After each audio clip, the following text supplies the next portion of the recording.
All right, Dirty Sports episode 846 live on YouTube in 5, 4, 3. Welcome to the Dirty Sports Podcast. I'm your host, Andy Ruther, coming to you live from Cincinnati, Ohio, with my co-host from Southern California, Joey No Chill Prano. Good evening, Andy. Happy 3rd of July. 3rd of July, pre Independence Day Eve. That's right. The fireworks are already going off. Roscoe's currently in a bunker somewhere. How does he handle the fireworks? Same Terribly. As every dog? Just like Vince. He I would say he's spot on Vince. Hiding in the closet on a pile of shoes. It's literally what he did Thursday. Yeah. So the good news is they started Thursday where my girlfriend lives, right? Because she's right by the city. So we kind of hunkered down here in the suburbs because in the basement, they're actually going off nonstop above, but you just can't hear them in the basement. So he has no clue. I've seen on social media this week, finally, it seems like the voice of the fireworks are overrated generation is starting to trickle out. Finally, I'm seeing people who share my sentiment and like, dude, fuck fireworks. Like you see it when you're like 10 and you're like, that's awesome. And then every time after that, it's like, okay, is this exciting at all for anybody? Yeah, I never got it. I mean, we do this every year. It's just like, I don't know. I wouldn't go out of my way. Like, to me, you know, what's funny you bring up the fireworks because that's baseball right now, right? The Firework Friday, like that's baseball's big draw. Yeah. Is fireworks for people to stick around on Friday night home games. That's where they're at. Like blow some shit up. That's the thing about fireworks too, is like I'm sandwiched in my family between two siblings who are both pyromaniacs who would get fireworks and then use them to like blow up things. And it's like once you start using fireworks for, you know, evil, just like going and watching a fireworks show kind of loses its excitement. What's the craziest thing you saw one of your brothers do with fireworks? Well, I think the thing that I don't know if it was the craziest, but the thing that I remember very clearly is my dad. If this involves a turtle, I'm already smiling. No, my dad had a garden, like, and he had like, like Mr. fucking Italian garden, you know what I mean? And he had all his like metal poles and he had like fencing that he would put up and take down in the spring so that, you know, keep it safe from the deer and whatever. Sure. And at one point, I think it was John just like dropped a firework into one of the pipes, into like one of the things. And it just like blew a hole, like the whole structure stayed in place and it just like blew like a hole out of the side. And I was just like, how did you, like, everybody was freaking out. Like, oh my God, dad's gonna notice. I go, you think he's going to notice the fucking like bomb wound to the side of his fucking garden? But I was also like, what did you think was going to happen here? Like, how did you see this going? And my dad was furious. Did you guys just throw him right under the bus? Oh yeah. I was like, I think I was like, John dropped a firework down there. Another time he took this is probably like the most interesting thing. He took a bunch of fireworks and then he took like a bunch of lighters. Like I mean it must have been 25 lighters and he like taped them all together into a fireball like bomb and he threw fireworks in. And I remember like just fireworks going off in this fire. And then when the lighters all erupted, there was like a legit mushroom cloud. And I was like, whoa, that was intense. Does your brother know about Jason Pierre-Paul? Well, I'm sure John has no idea who that is. That's what I'm saying. Like, yeah. Mikey was also a bit of a pyromaniac as well. When Mikey was like 4 years old, when Mikey was like barely walking and talking, we were like literally all in our like family room, and Mikey came in with like char blacked feet and was like, somebody lit a fire in the woods and I had to put it out. And my mom was like, yeah, is that what happened? Somebody randomly lit a fire in our backyard. And then you, a 4-year-old, found them and put the fire out? Or did you light a fire and then have to stomp it out? He was like, his feet were like smoking when he came in the house. Was he really like 4? He was like 4 years old. That's wild. Just out there like lighting things on fire, and then fire's getting out of control, and then having to like jump on it, and then coming in the house with like, Star Wars Ewok sneakers, like charred black. See, that's the difference now, man. Like when we were that age, you would get into some shit. Like kids would never get into shit. Now they just shoot up schools. Yeah. Like that's the difference. We would do crazy stuff, and not even crazy stuff, but just stuff that parents would never allow kids to do. I know, it's insane. It's like I remember being like 6, 7, 8, 9 years old with John and Mikey and going out and doing mayhem. And now all of my friends' kids who are like 6, 7, 8, they're in car seats still. Like how old does a kid ride in a car seat for at this point? This kid's like 7 years old. You got him in a car seat. I mean, exactly. I look at my nephews and nieces, and I think with the 5 boys, like with my brothers, we roamed our neighborhood like we were a gang. Yeah. But that's the thing. Like my parents, you're just gonna go play in the neighborhood for hours. I have no clue where we're going, what the woods we're going into, what we're up to. Like kids nowadays, like I was telling the kid next door, he was like, they were playing hide and seek. And I was in the back patio, and he's gonna be a 5th grader.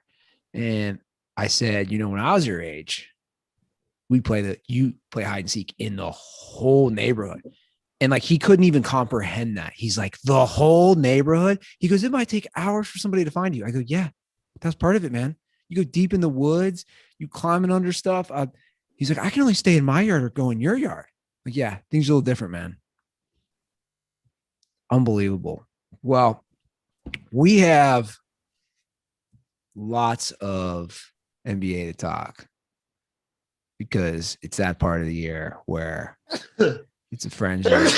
Bless you. Now, full disclosure, you've had these before, but this is another Joe Jordan flu game. Yeah. I'm pretty sure Eddie Ift's kid got me sick. You've been in bed. Yeah, I've literally been in bed the entirety of today. Got up a couple hours ago, had soup, had a shower. But I went over to Eddie's place the other day, and Eddie's kid comes running out. He's diving all over me. He's whatever. And he's like, oh, neighbors are mad at me. I was like, why? He's like, oh, they think my kid got their kid sick. I was like, this kid that's like on top of me right now. He's like, yeah, we were in the hospital with him last night till like 6 a.m. The emergency room. He had like the croup or something. I was like, why is this bacteria bomb crawling all over me right now? Yeah. And then, of course, now you're sick. 2 days later, sick. Yeah. No, they are. Those kids, man, they just spread the diseases. And a disease that's spreading in the NBA, let's bring it back there. You like that segue? Yeah. The Kevin Durant disease is going to permeate through every NBA team before he's finished. Kevin, I'm at this point, I don't even understand. Like, did you watch the Kevin Durant Letterman thing? My girlfriend watched it, and I'll be honest, it was like background noise. I watched parts of it.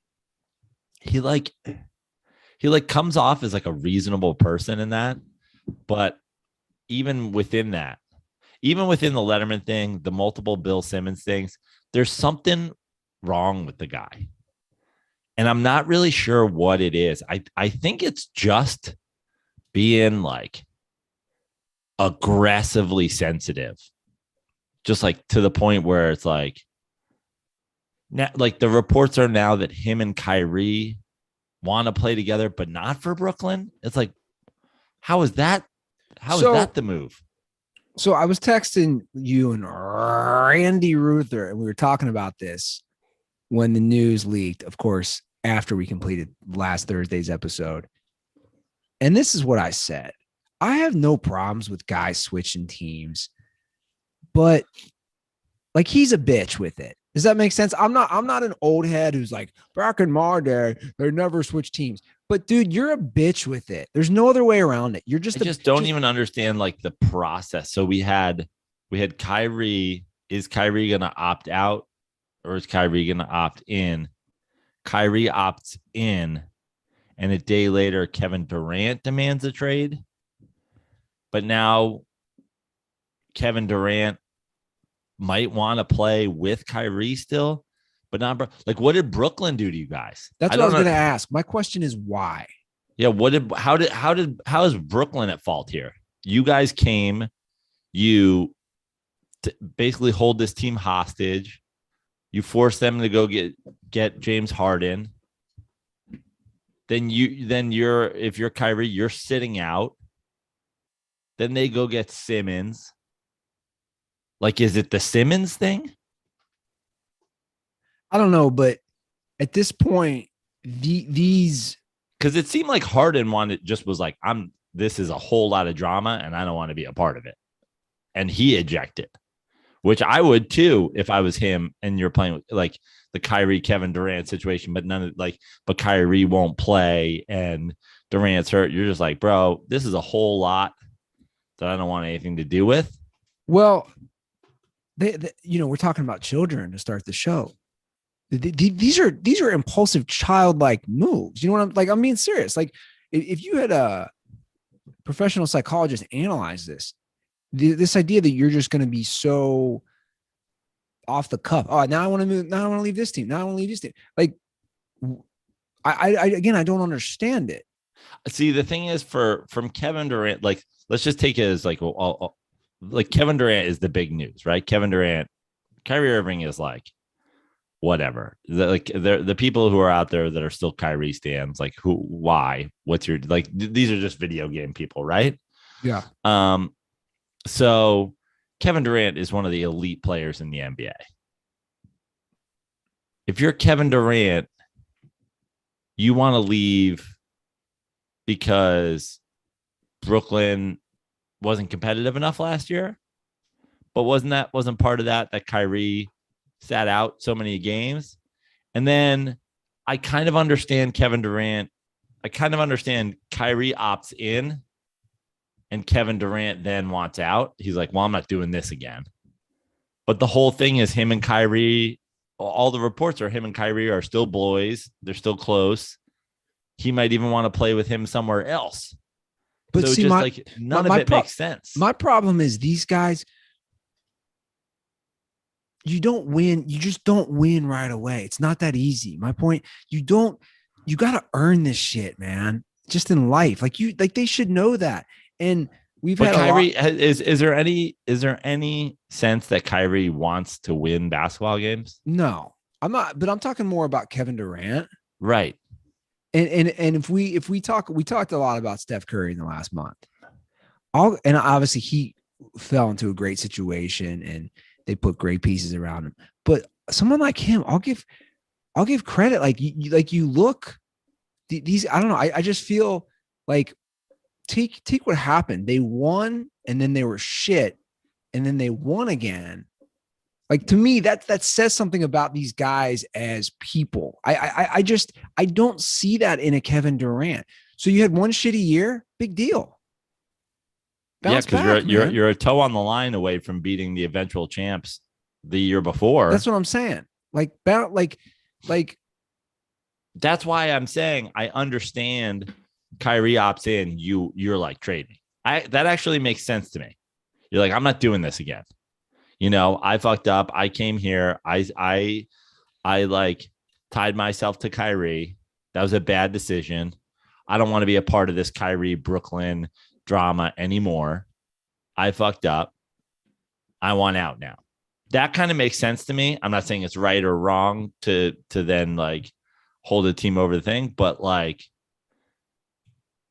for him to opt in and then them to be like, Kyrie wants to go too, or we want to play together. They're obviously not going to end up together. I mean, no team has the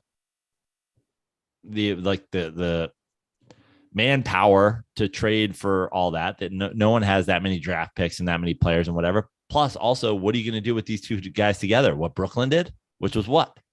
Yeah. Well, I mean, the latest thing coming out is pretty wild tonight that the Warriors have interest in Durant. And well, listen, I saw a great tweet about it or an article or whatever, which is if you're an NBA team right now, you should have interest in Kevin Durant. Kevin Durant wants a trade. Doesn't matter who or what you have. If you're a GM, you should be calling Brooklyn and being like, hey, just calling to say what's up, see what the deal is. Yeah. Obviously, we're the Warriors. He's been here before. We're not giving you Steph. We're not giving you Clay or Draymond, probably. But we have, a top pick from 2 years ago. We have draft picks in the future to give you. We have, role players. But realistically, unless the Warriors would be giving up a Klay Thompson, which even right now, like what's Klay at this point? I just don't think the Warriors have enough to get it done. I mean, are you giving up everybody but those guys? Well, the report says Jordan Poole, Andrew Wiggins, James Wiseman. Right. And draft picks. Yeah. A lot of guys. I mean, the thing is, if you're Golden State, you just won the championship with those guys. What's your fear? That Kevin Durant goes somewhere else and you lose to them? Yeah, if I'm Golden State, I would never do this trade. Never. You just won without him. I wouldn't do it. I mean, I understand the best offense is a good defense kind of situation. Like, okay, well, we're not going to win if he goes to the Suns. But I don't know. I just don't see the Warriors. I mean, is that what Kevin Durant's going to do? He's going to go back to at this point, his legacy is I was going to say his legacy is just like running to the easiest destination possible. I mean, the first reports that came out where he was interested in the Heat and the Suns, he just literally picked the 2-1 seeds and was like, I want to go to those teams. By the way, if he ends up on the Heat, and I've said this, I hinted at this before, and I'm going to reiterate it because I know there's a few Knicks fans who listen to this show. As a Knicks fan, I think we turned the Riley Heat into our, Darth Vader and the Empire. And I'm pretty sure when you get a little maturity, you set your fandom aside and you look at it, it's the other way around. We're the bad guys. They're the good guys. How so? Explain that. Because Pat Riley just wanted to do the job he's doing with the Heat, with the Knicks. And they were like, and James Dolan was like, fuck you. And it wasn't even Dolan then. It was like whoever was like, fuck you. And he's like, fine, I'm leaving. And then he went and he built this whole thing. And he had all the things. And yeah, there's been the weird moments like, the PJ Brown, and you had the Van Gundy, like Van Gundy being dragged around by Alonzo Mourning. Like a lot of people like, was Alonzo Mourning the villain there? Or was the weird coach that was grabbing onto a player's leg the villain? You know what I mean? It's like there was always this like bad guys versus good guys kind of vibe. And, look at what the Heat have done. The Heat have just gone on. Like if they land Kevin Durant, it's like they've made all the right moves since Riley left New York. Yeah. Low-key underrated. And the Knicks have been terrible. Yeah. With the exception of like the first few years out where they were kind of competitive. He immediately turns the Heat around and suddenly they're a rival. But like, if you go to Knicks fans now, like Knicks fans of my age, the Heat are one of their major, the hatred for those Heat teams. And now that I'm older and more mature, I'm like, you know what? I think we were the bad guys the whole time. Yeah. Well, Not Patrick Ewing, not, whatever, but like from a franchise standpoint. sure. I can see that. We ran Riley out of town. And you guys have been dog shit since. And they've been amazing since. Exactly. They've been a competitive franchise competing for championships, winning championships. So there's so many players moving, signing, trades. We'll just bounce around. Speaking of your Knicks, Jalen Brunson is confirmed. $102 million, I think, for 4 years. Isn't that correct? Yep. All right, let's play. I think we have a quick call about that. All right, here we go. What's up, guys? This is Dak from Omaha. Short and simple call. Lifelong Knicks fan. I just want to say, we were talking about the Knicks last episode and how the Jalen Brunson contract could be shit. I don't think they just signed 4-year, $110 million. I don't think it's that bad. I think the biggest problem on the team is Tibbs. He fucking sucks. He's always sucked. He had one good Derrick Rose year. And last year's stat of the year is that in 2021, 2022, Taj Gibson played more minutes than fucking Obi Toppin. I mean, that's all we need to hear. That's all I need to hear about Tibbs. He could fuck right off.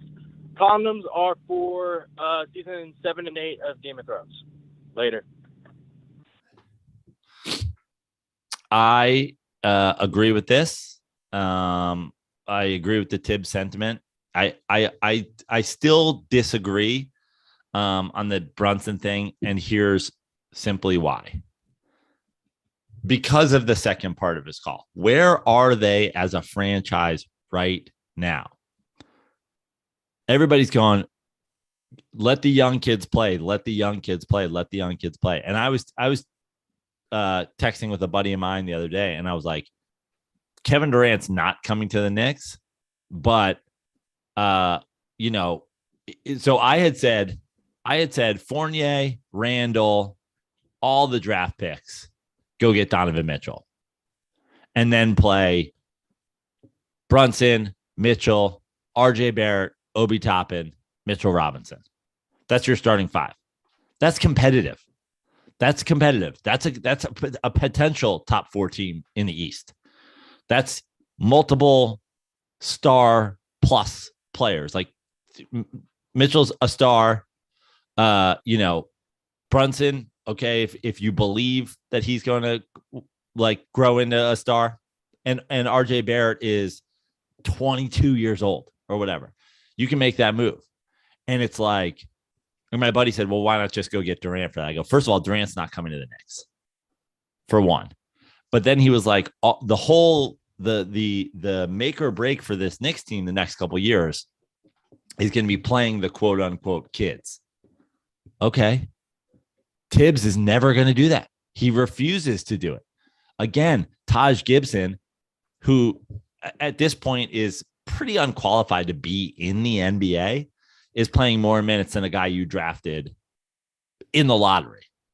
Like, this is the problem with the Knicks, is like, what if you have Tibbs and you have this approach to the lineup, how many years does it take you to like continue to, like, by the time Jalen Brunson's, like, you're going to have spent the whole $100 million in the next 4 years of rebuilding. To me, it's like, keep those kids, pair them with stars, and take a shot at it. Every other team does that these days. It's the only way it gets done. The idea of a slow, casual rebuild. And also the problem with the Knicks is they change their mind on how they're doing things as it's going. We're going to sign Julius Randle for this is going to be the big free agent signing. We're going to sign Julius Randle for 2 years. And what this will do is this will give us a placeholder, and we'll have cap room in a couple summers. And then they go and extend Julius Randle. So you've bailed on your own strategy. Well, Yeah, I see you. Yeah, I see all those points, and I tend to agree. You need some sort of star power in the modern NBA. At this point, they just don't have it. They've been had it for a long time. Who's been the best Knicks player besides Carmelo? Which obviously, I know how you feel about Carmelo, but like outside of Carmelo in the last 20 years, Stoudemire, probably. you know what's funny? Like I almost forget he played for them. That's kind of the point, right? Not that he played bad for them, but I always think Suns when I think of Stoudemire. Yeah. So Jokic now has the largest deal in NBA history. 5 years, 270 mil. Adds on another year. 6 years, $303 million. I don't understand. There used to be is this just inflation? Like there used to be a thing like, oh, $38 million is like, wow, that's you're gonna own 38 million. Like he's basically getting $60 million a year. 50. That's insane. Yeah. Over $50 million a year. I mean, is he the richest? Where's he from again? Serbia? Is that possibly right? I think it is. Yeah. Is he the richest person in Serbia? I think Novak Djokovic is also Serbian, isn't he? Ooh. Yeah. Or is he? By the way, do I just look like blatantly racist, man? Like, hey, there's no rich people in Serbia. Somebody's like, Ruther, you're an asshole. I mean, he's got to be up there, right? Yeah. I wonder what his brothers are going to do with that money, the Jokic brothers. Like, how much money is he giving them of that $300 million? I feel like if you give them a couple million each, they wouldn't even like, he'd be like, I put a bunch of money in your bank account. And they're like, how much do you put in? He's like, $1 trillion. And they're like, all right, cool. Like, I feel like you could give those guys like $5 million each. And they would just like assume they have all the money they'll ever need forever. What are his brothers doing with that money is the question. Strip clubs, guns, drugs. Probably just, I feel like, why do we know that? Like, I mean, I know that they had his back, but like, you've turned them into John Wick villains.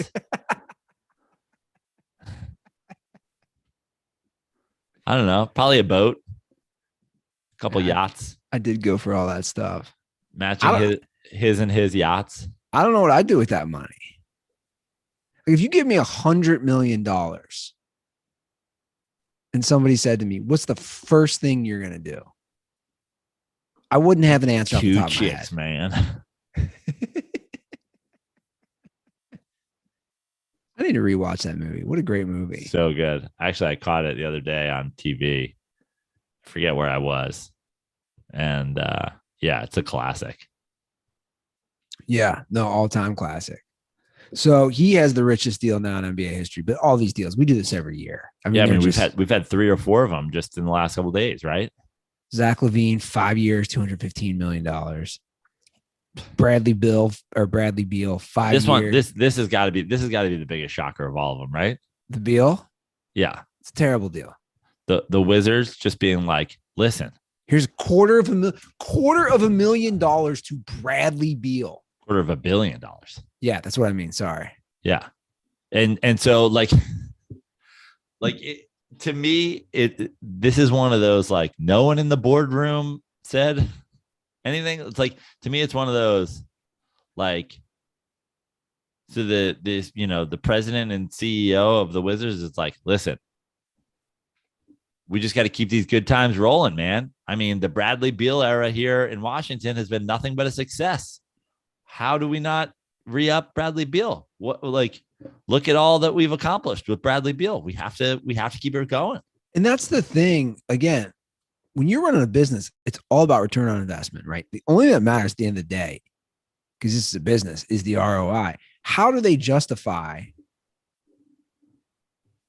200? It's like the opposite of it. If it ain't broke, don't fix it. If it's really, really broke, like, try something new. Like Bradley Beal in Washington, how is that going? You guys are just the worst team ever every year. And you're like, we got to run it back one more time. Maybe if they change their name back to the Bullets, they'd start winning games again.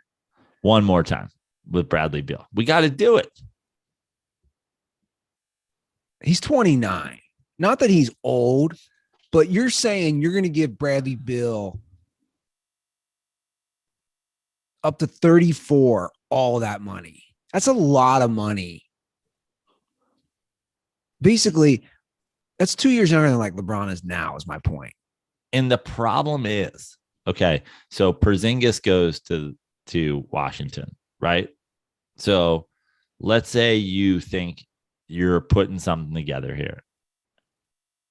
Nobody thinks that this Washington team is like the 3 seed, right? Nobody. So again, it comes back to like what is essentially modern NBA common sense. You are better off being terrible, Yeah, than you are being the 8 seed. sure. Which is what we're looking at. If Washington puts it together, they're a 7 seed, a 6 seed. It's like precisely why I don't want the Knicks giving $100 million to Jalen Brunson. It's like, because where does that get us right now? Yeah. NBA no man's land where we don't get in the lottery and we don't win a playoff series. Look, I understand that, the market dictates these salaries. So it's the same problem in the NFL. The market's going to dictate these quarterback salaries, and we all agree they're completely overpaid. Now, Beal is the extreme example, but I'm not trying to diss him, but I'd throw Zach LaVine up there too. Like, dude, you're worth $200 million. No, never. But my point is, even with an escalated market but value, at least the Bulls can say, hey, we did a little something last year. We started hot. We were a 6 seed. We're building on this. Whatever. What in the Bradley Beal era, Washington has done nothing. Yeah. I know. I don't know, man. I'm going through this. There's a lot of signings. The big question right now still is DeAndre. But yeah, like if you're, for the Bulls, Zach LaVine just got maxed out. Zach LaVine has 0 appearances on any all NBA team in his whole career. He's not a first, second, or third teamer ever. And he got $200 million. Not one time. See, the argument of fans, I don't think that works anymore. Fans just want to see winners. I think in today's modern sports world, and I could be wrong, I know star power is real, but I wouldn't put him in the star power category. I don't think if they move that money around in other places, I don't think the fans would be that mad. How many Zach LaVine jerseys are they really selling? That's what I'm saying. Like at the end of the day, you either need a stud athlete or a charismatic athlete that the fans just really love and adore. I mean, Zach LaVine is 27. He's still young. He's a 2-time All-Star and a 0-time ever. Well, the All-Star doesn't All mean NBA shit player. to me. The All-Star is voted on by fans. Anything voted on by fans means nothing. Yao Ming. Well, I mean, he wasn't an All-Star starter.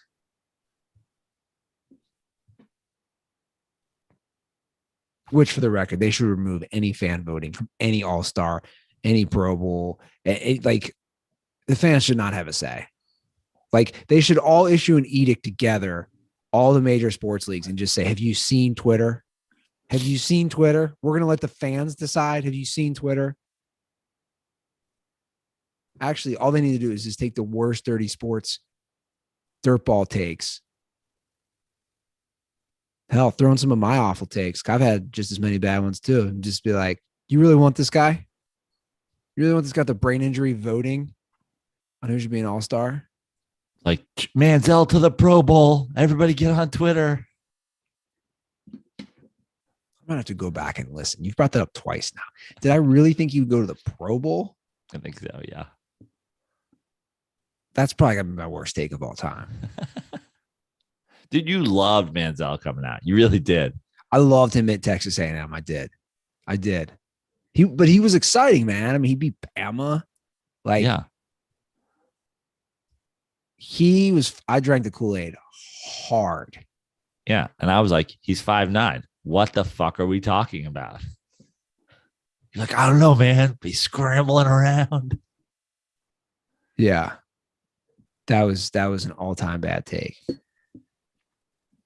Okay. I think we actually have a call about, we have a few calls. We just did the Brunson call. We have a call. I think this is about the Jokic deal. Let's see here. What we got here.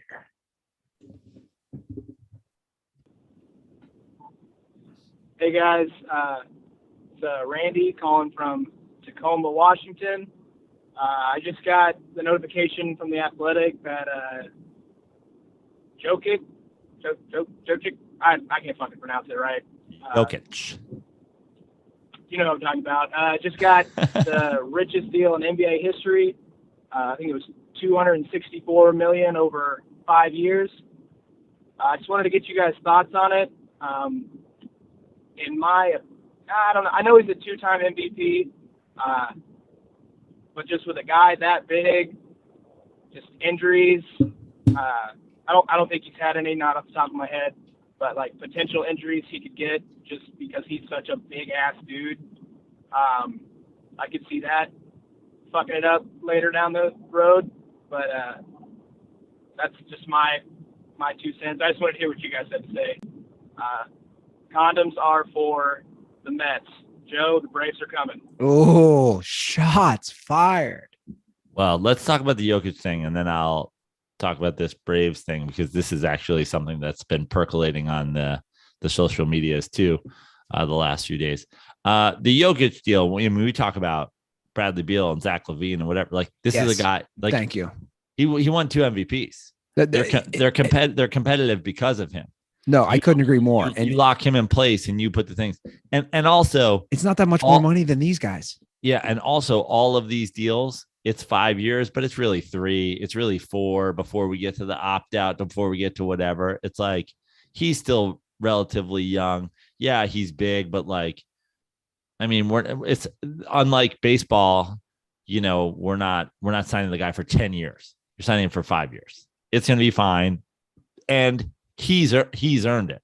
100%. Yeah, exactly. Especially after we just talked about those other guys. Like, this is a return on investment. Even if he gives you just 2 or 3 great years, he earned it. I do want to tackle his Braves comment. You know, he said, fuck the Mets. Like, he's a Braves fan or whatever. That's fine. Like, I'm not, you know, that's pretty standard, but there has been something going around, and I've noticed this, and it's a very weird thing that's coming from Braves fans these days. There's a lot of this sentiment that's out there that the Braves, who at one point were 10.5 games behind the Mets, who had a huge, the Braves just like basically won every game in June. The Mets have hit a little bit of a snag. But the Braves currently sit 3.5 games behind the Mets. And everybody is acting like they've already made this. Like, you guys you're still 3.5 games back. Like, I cannot believe.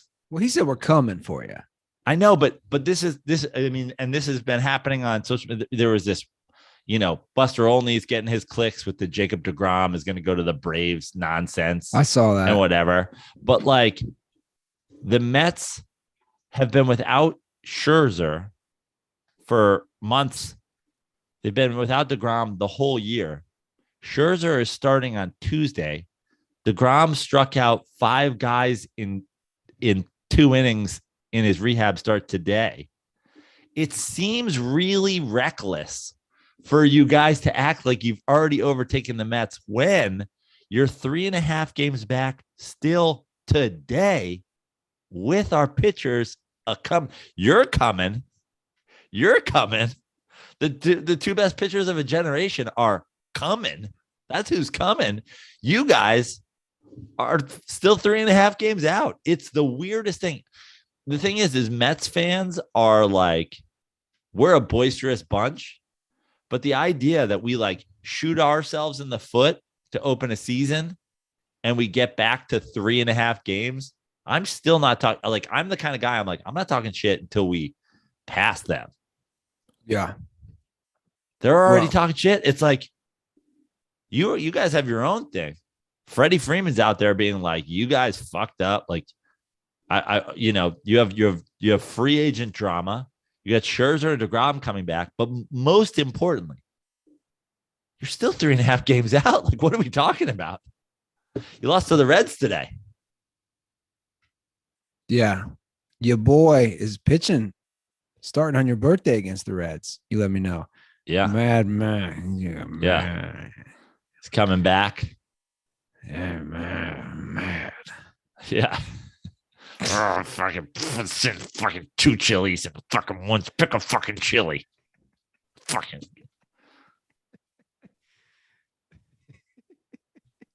We're here on fucking Independence Day playing the fucking Great American Ballpark. Fucking, it's too much America, man. Fucking shut up. Stop touching me. He's gonna do well. That Reds lineup is fucking terrible, dude. I don't know if you. I'm sure you have it. That Reds lineup is like. Well, it's a lot. I see a lot of former Met like fucking little former Met like backups in your lineup. Yeah, it's. Again, I look at the scores, but that's about it. It's pretty bad. I would love to know on some of these teams, like the Reds, how many people actually go to these games. I'm so sick of paid attendance. I'm so sick of it. I'm by that stadium all the time. Don't tell me there's 27,000 fans when I go for a run and the place is literally maybe 10,000. But that's good for you guys. That's a good point. You have 2 star pitchers out. You're still in the lead. You're still 3. Like, if you said this to me prior to the season starting, July 1 or July 4th, you'll have a 3.5 game division lead. And you'll have but let me tell you this. For the first 3 months of the season, you got no Scherzer, no DeGrom. But July 4th, you have a 3.5 game lead. Do you take it? I'd be like, yeah, of course I take it. What are we talking about? Yeah, of course. And by the way, the thing about the Braves had the Braves keep winning, but all that winning, you're 3.5 games out. Yeah, you didn't do all that winning and pass us. You did all that winning and you got close enough for fucking guy to come up and fucking Jacob DeGrom, who struck out 5 guys and 6 hitters today. I don't think he threw anything but a fucking cutter and a fucking sinker. He didn't throw a goddamn slider the whole day. All right, let's move past the NBA, but I'm gonna hop into the YouTube comments and just get your. Yeah. Okay. Go ahead. Wait, you got something else to say? Well, the one, I think honestly the most interesting move in terms, like, we talked about like how Brunson to another team would have been like a move, but Brunson and the Knicks doesn't really do anything.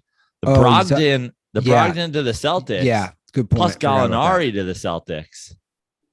The Celtics are now NBA favorites. The Brogdon move is great. He's you get great. A point guard. Now, is he your prototypical pass first, whatever? No, but he's not. But you don't have Marcus Smart playing point guard for you anymore. Yeah. You get Gallinari, who tends to disappear, but when he's on, he can score. You have such Italian nepotism for Gallinari. No, but he's a good. You love Gallinari, dude. He's a good player who has it. He's a guy on that team who can make threes, take the ball to the basket. He's big. Like, again, it's like if you said Gallinari to wherever, is he a game changer? No, you're right. No, but you add Gallinari. You add Gallinari to an already deep team. Gallinari was great on the Hawks. Yeah, well, he should get good looks. He'll be able to spread the floor for sure. So they're the Vegas favorites now, huh? I believe that is correct. I can see that. So someone hopped in the YouTube comments. Chance said, I think Bradley Beal could be a top 10 player. Dude can average 30 a game without shooting a ton of threes, even though he shoots a high percentage. He was held back by John Wall for a few years. Dude, he's not a top 10 player. So the problem, I just don't see that. It's just like, what does all of your scoring Translate to in a vacuum matter? If it's just like, oh, like it's, I don't want to say it's got Carmelo vibes because Carmelo shot a very low percentage. Carmelo and Kobe with their fucking 8 for 24s every night. But like, what does it mean if just like you're the guy who's coming to town and it's like, hey, let's get cheap tickets. It's the Wizards. And Bradley Beal will score 35. That's what it is. And the fucking Clippers will still win by 20. It's not team basketball. But it's like that's not necessarily shitting on Bradley Beal, but it's like if your franchise strategy is we're going to give Bradley Beal $50 million, but we can't do anything else. Just like, I mean, like I said before, if it ain't broke, don't fix it is the opposite of the Bradley Beal Wizards. It's like, it's not working. Sure. So if you're Bradley Beal, all of these guys out there are like turning down money, like turning down options, turning down whatever to go find the right fit for them. And you're Bradley Beal, you're just like, yeah, I'm fine in Washington. We'll be an 8 seed or we won't. Maybe we'll be a 10. Maybe we'll be a 6. He I just don't know. wants to get paid.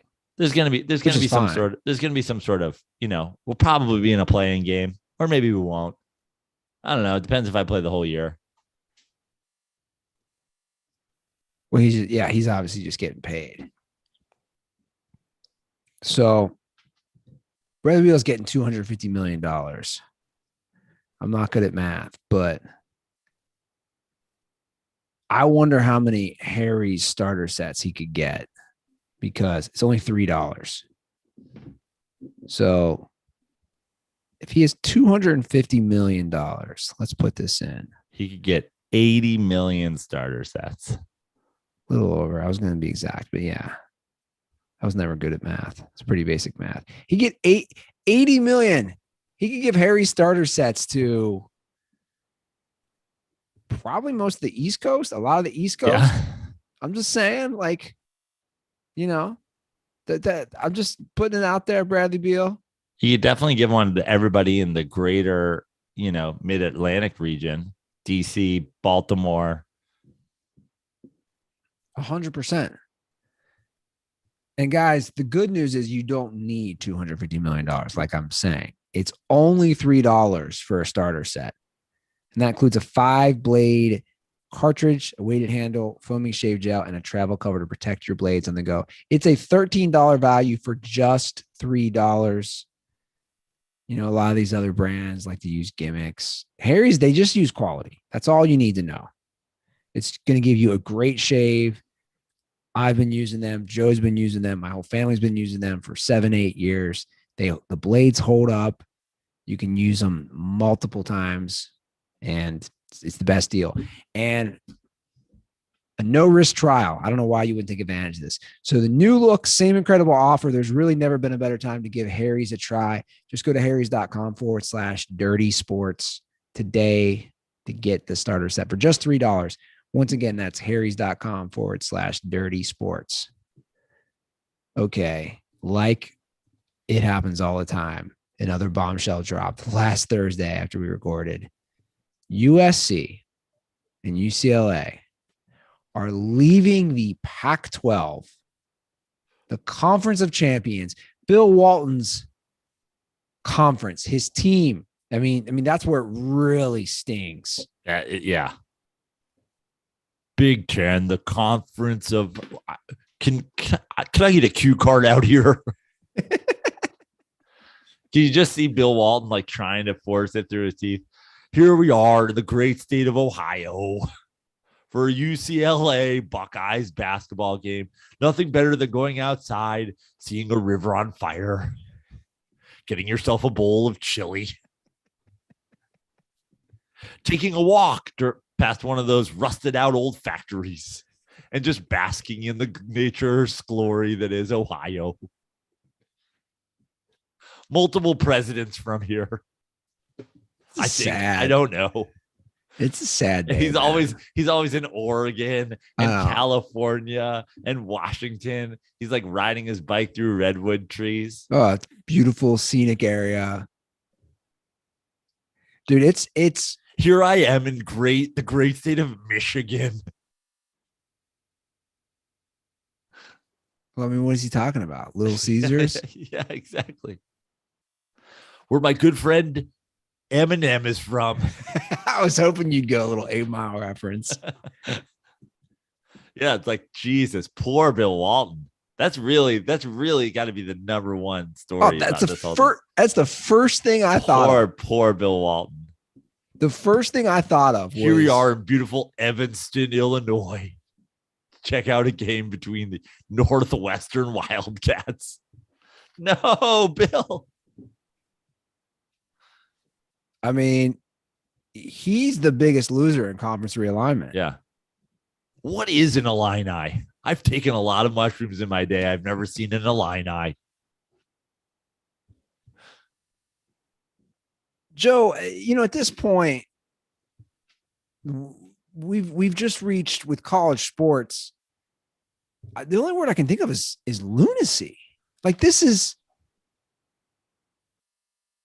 pure lunacy, and it only reiterates your stance, my stance of just not caring. Guys, I know it's about the money, but this is bonkers, because I feel like no one, I understand football rules all. Football money, and the football money rules all.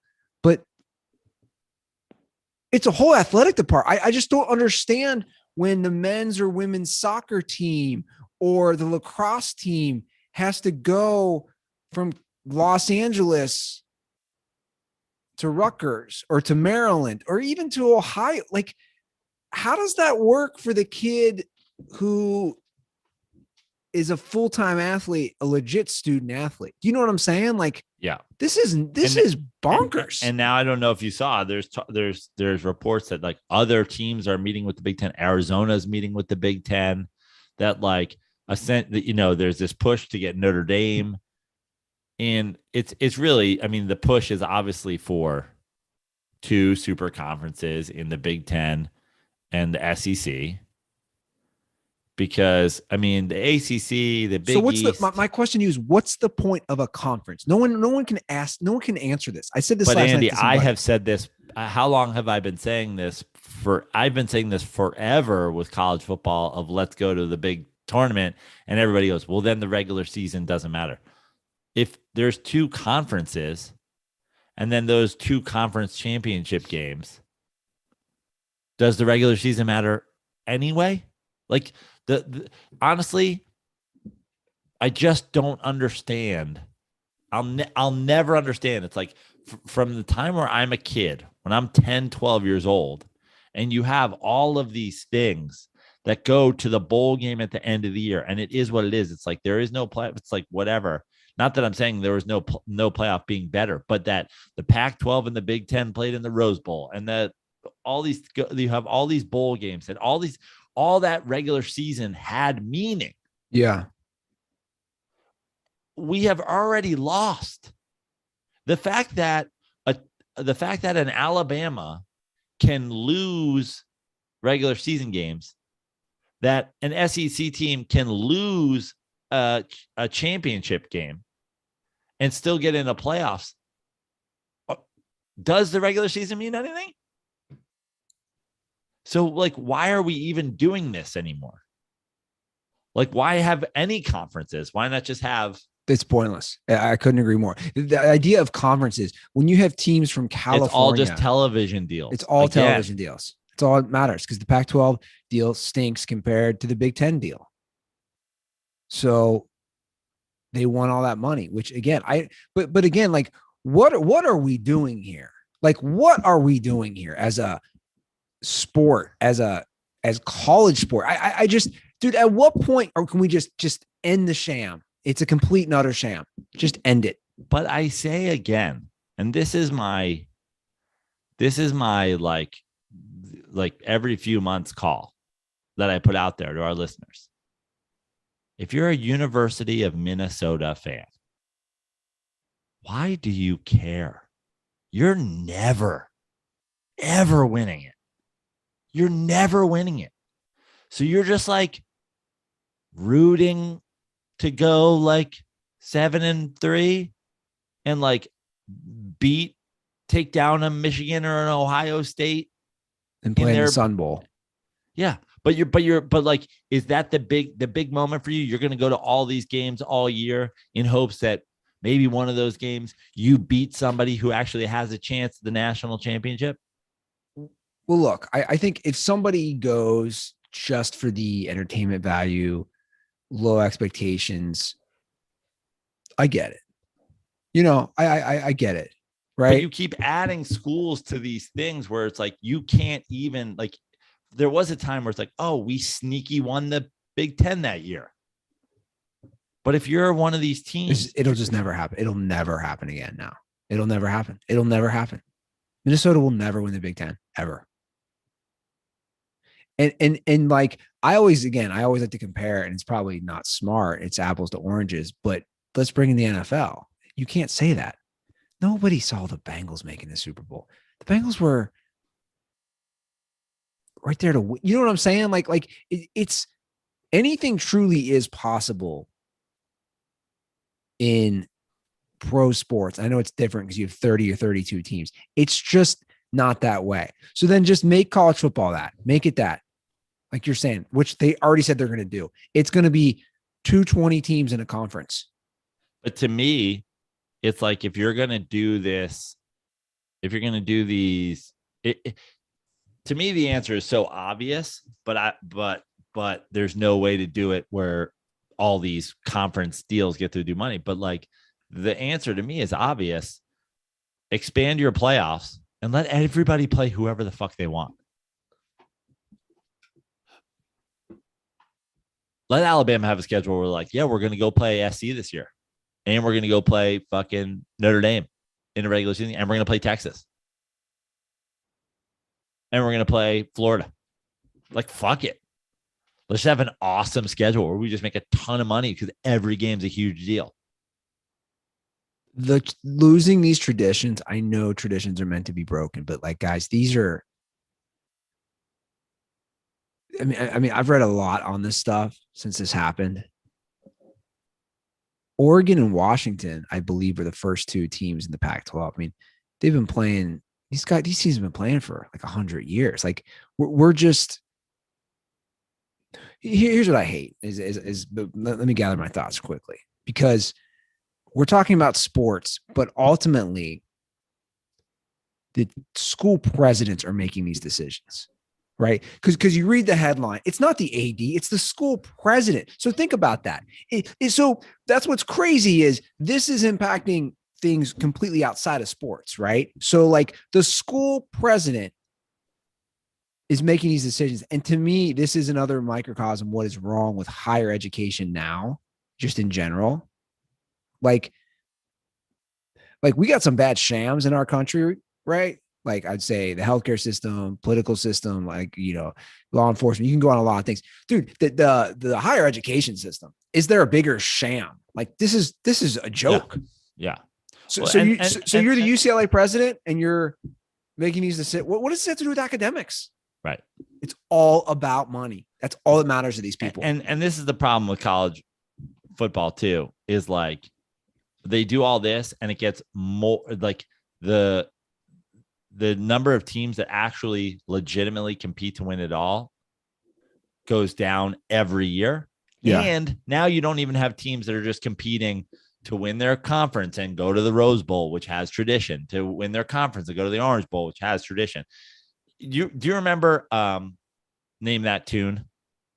Yeah. The game Name That Tune. And it was like, you would go down one. It's like, I can name it in 3 notes. I can name it in 2 notes. If I told you right now,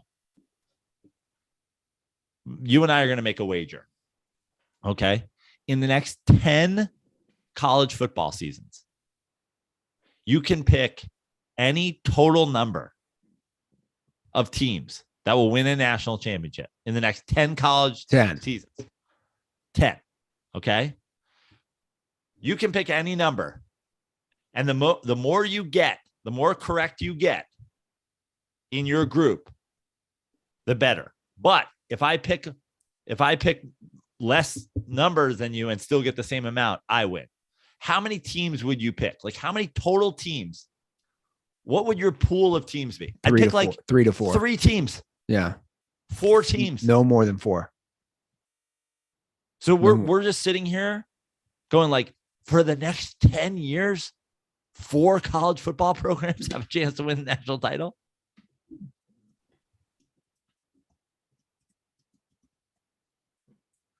Well, Joe, there's the power of Google.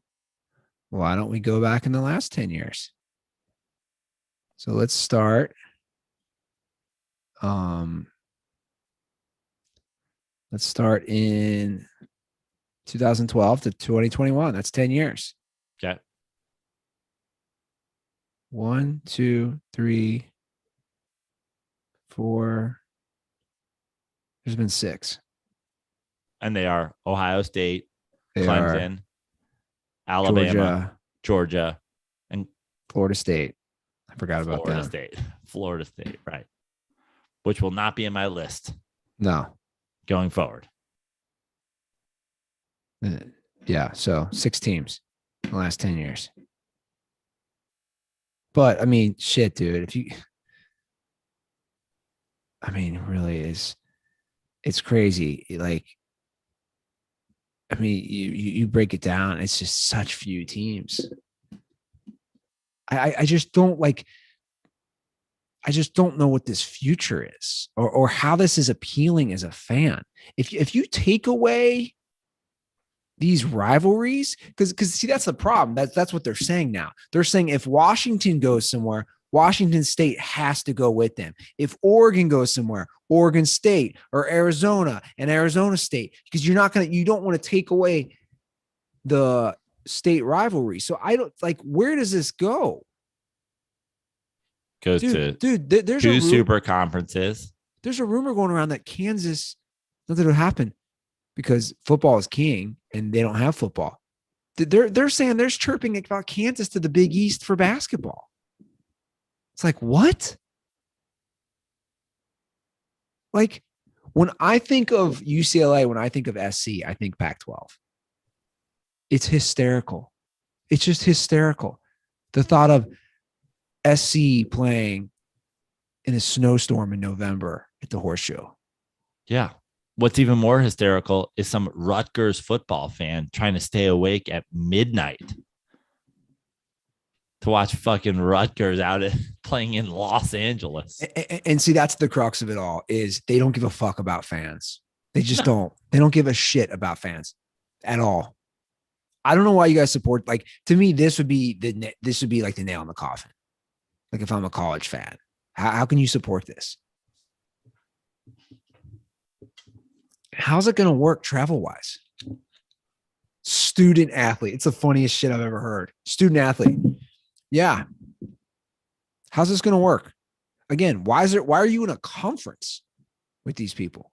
So you're traveling from LA to play Rutgers. I mean, serious question. Are they just going to stay there all week so they don't have to travel all the way back? And then in the next week they go to Illinois or wherever?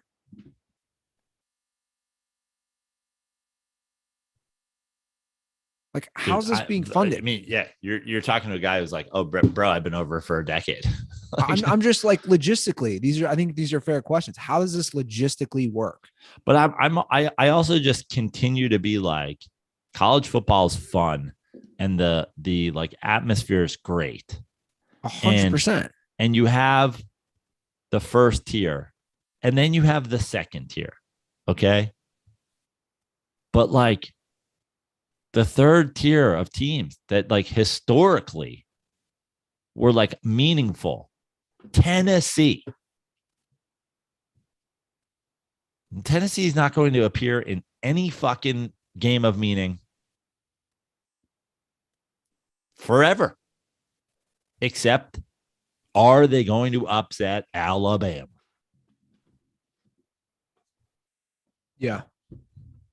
It's crazy, man. Like this Vanderbilt, why do you have a football team? Because we know why. Get that money. Get that SEC money. Right.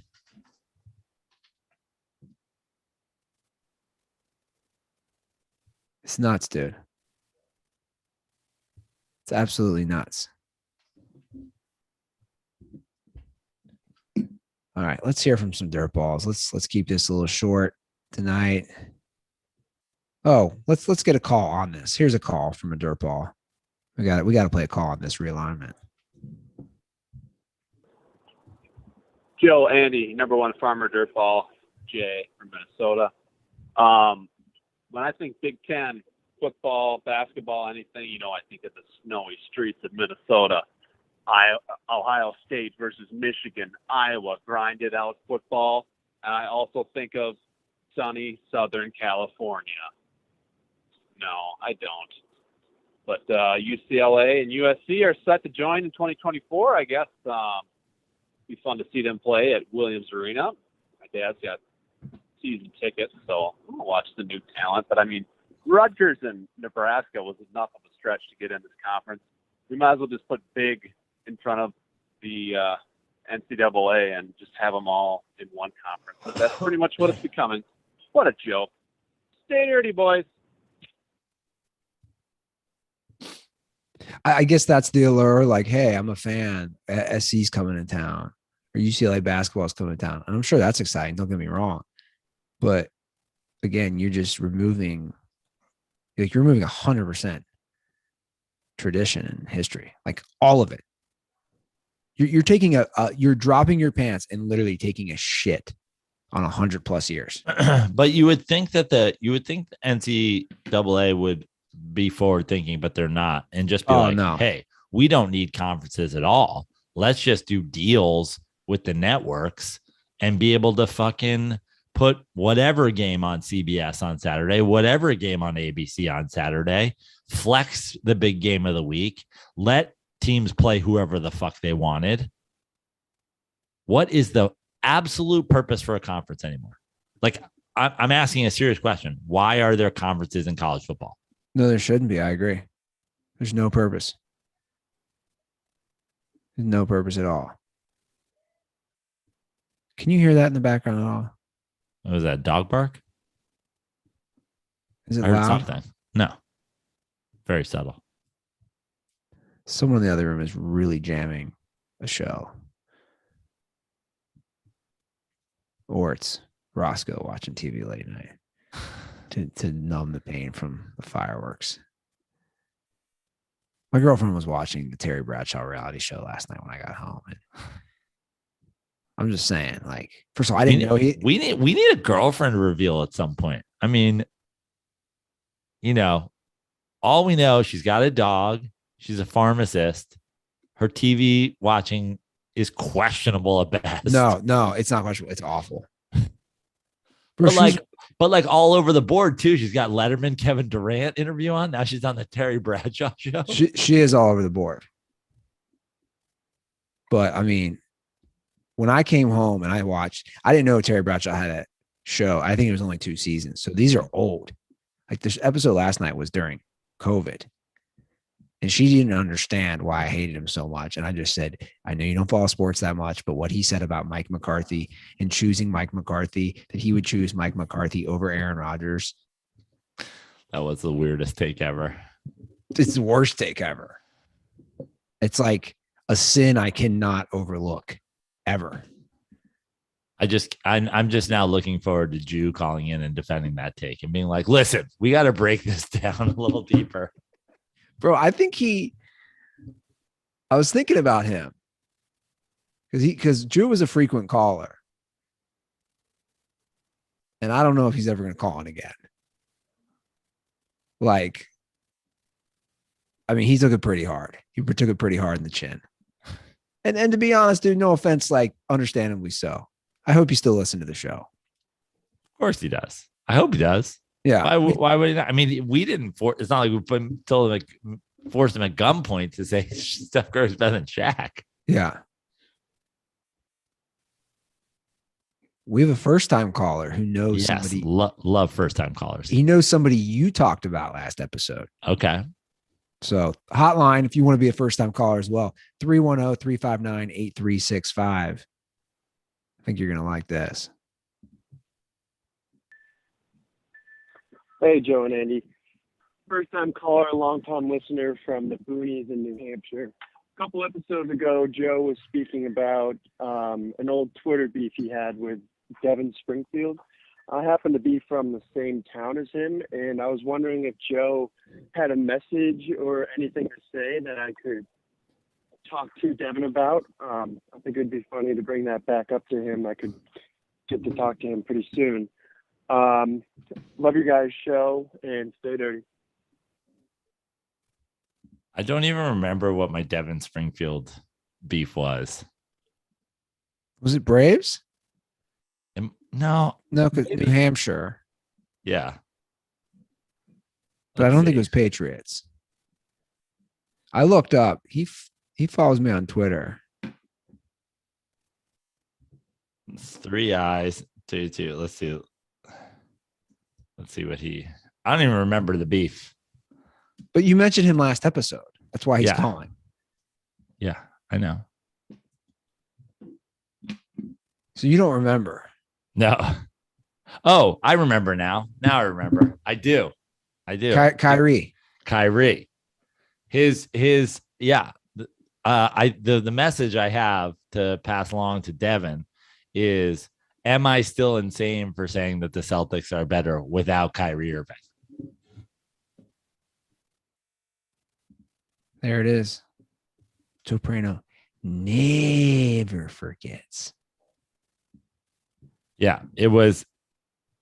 I mean, I think the here. I think I found his name the other day when I was searching for Kyrie, and it was, it was some like, I'm okay to like have conversations, but like if you think Kyrie leaving the Celtics makes them better, like you're insane and you're embarrassing yourself and blah, blah, blah. So here we are. That's hilarious. Yeah. So what's crazy about being online, man. Everything's there forever. Okay. Good baseball question for us to answer. Yo, what's up, Dirty Sports? Follow-up question on the whole net conversation. Now that nets are covering the areas right behind the dugouts, what is the best place in the ballpark to sit? I remember before the nets came up, Prano would always say right behind one of the dugouts was the best place to sit. I myself, I don't think that I've ever been to a game before they started putting up the nets, at least not behind one of the dugouts. But I guess I'm just kind of curious now, where's the best place to sit to get an unmitigated view from from the stands? Is it in the outfield now? Is it those 3 sections that Prano was talking about a little bit farther down the lines? Where exactly is Prano and Ruther looking for the best seats in the house to watch the game, not through, not like you're in prison? Peace. So this is a 2-part question, and I have, or a two-part answer, because I have answers to this. So the move for me used to be going down the baselines. Now unless you're like, I mean, if it's your home team, like I don't get to go to Mets games in New York as much as I get to see Mets games on the road. And what's happening now is like, I have to do research before I buy like Angels tickets to see if I'm going to be behind some net. Or every time I go to San Diego now, I'm like, why is San Diego's nets so shitty and it's in pieces and whatever? So essentially now my new move is second deck right behind the plate, or as close as you can get behind the plate. Now it Like sort of Loge? goes, yeah, it sort of goes without saying. It's like, oh, the Loge right behind the plate. Yeah. Like arguably to some people, like the best seats in the house, those are pretty expensive, but at a lot of ballparks, they're still pretty reasonable. They are usually. So I go Loge behind the plate. And then if that doesn't work, if that's too expensive, then I'll just start spreading down the line. But I go second deck now. Yeah, you have to. I agree. That used to be my go-to. If you could sit behind the dugout, it really isn't the same experience. You want to be a little farther away now, which sucks. And now it's funny because it used to be for me, it used to be behind the plate. I mean, obviously still like behind the plate is great. Like if you have those great seats, but yeah, behind the dugout. And then I used to extend down, but like you get too far toward the outfield, you're watching the game at a weird angle and you still have the net coming into like half of your view. So I've kind of taken that out. So now my move is kind of like the second deck, or after that, it'll be like the interesting place in the ballpark. Like the next thing I'll do is like, instead of being like, oh, I'm going to go to the next deck or I'm going to go toward the outfield, I'll be like, all right, fuck it. Well, if I'm in San Diego, I'm just going to watch from like the beach in the outfield. Cause like, it's like, fuck it. If my view is going to be shitty anyway, let me find an interesting place, or like the bar, or like this fucking club, or this or whatever. But my go-to move now is just go second deck. Yeah. Shout out to the DirtBall I saw at Citi Field when I was right behind the plate, second deck, getting that club area for the Brave series early in the year. It really is crazy how much it's ruined closed seats. And I don't feel like enough people talk about it. Enough people don't talk about it. I mean, it's completely changed it. And I know just firsthand from when we went to those Mets Giants games without a net and then one with a net, it completely changed it. Yeah. So you got to go second row. All right. Well, today is. I sent you the tweet, by the way. I sent you. I saw it. I sent you it, so we have. I saw it. With today being a holiday, I figured you're sick. Let's wrap this bad boy up, Joe Prano. Let's wrap it up before it officially turns into July 4th. Let's do it. Guys, give us a ring again at 310-359-8365. Tweet at us. Send us a message on Instagram at The Dirty Sports. You can follow me at Andy Ruther. What about you, Joe? You can follow me at Joe Prano on everything. At Joe Prano on Instagram, at Joe Prano on TikTok, at Joe Prano on all the social medias. You want a 4th of July shout out, I'm on Cameo, at Joe Prano on Venmo, at Joe Prano everywhere except for Twitter, when I'm still at Fix Your Life. If you want to send me tweets such as, you don't actually believe the Celtics are better without Kyrie, do you? Because that's just a bad take, brother. Please figure it out. What date is that? That is from December 13th, 2018. Our boy, Devin Springfield. He wants me to figure it out. Hopefully he has, in the last 4 years, figured it out. Unbelievable. Unbelievable. All right, guys, enjoy your holiday. Be safe. Drink some Miller Lights. Tweet at us. Tweet at them. Yeah, send me some July 5th Miller Lite drinking. It's Joe Prano Day, everybody. Send me your Miller Lite picks. That's right. Joe's birthday in a day. What we're calling Miller Lite Day. Okay. It's not Joe Prano Day. It's Miller Lite Day. Yeah, let him know. All right, guys. Have a great start to your week. Again, enjoy your holiday. We'll see you soon.